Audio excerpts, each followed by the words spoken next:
আসসালামু আলাইকুম ওয়া রাহমাতুল্লাহ। সকল দিনী ভাই বোনেরা, আপনারা সকলে কেমন আছেন? আমি আশা করি মহান আল্লাহ রাব্বুল আলামিন আপনাদের সকলকে ভালো রেখেছেন, সুস্থ রেখেছেন। আজ আমরা এই ভিডিওতে জানব নামাজে কিরাত পড়ার সম্পর্কে। যারা কিরাত পড়তে পারেন সঠিকভাবে তারা এই ভিডিওটি না দেখলেও চলবে।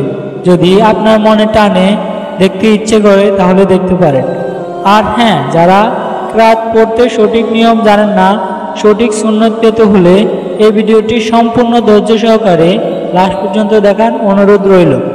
কোনো একজন মুমিন বান্দা যদি 5 ওয়াক্ত নামাজ পড়ে, তবে নামাজে কিরাত পড়া সহিশুদ্ধ না হয়, তাহলে তার নামাজ তার কোনো কাজেই আসবে না, অর্থাৎ আল্লাহ তাআলা তার নামাজ কবুল করবেন না। নামাজে কিরাত পড়ার সুন্নাত 4টি।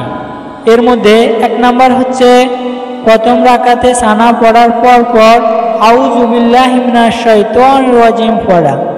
2 নাম্বার বিসমিল্লাহির রহমানির রহিম পড়া।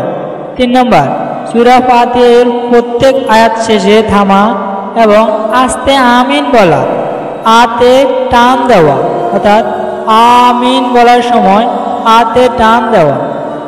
4 নাম্বার ফজর এবং যোহর নামাজে সূরা হুজরাত থেকে সূরা বুরুজ পর্যন্ত যে কোনো একটি সূরা পাঠ করা।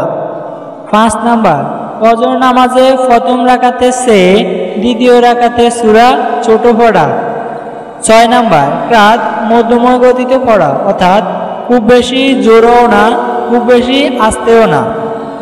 7 নাম্বার প্রত্যেক ফরজ নামাজে তৃতীয় এবং চতুর্থ রাকাতে শুধু সূরা ফাতিহা পাঠ করা।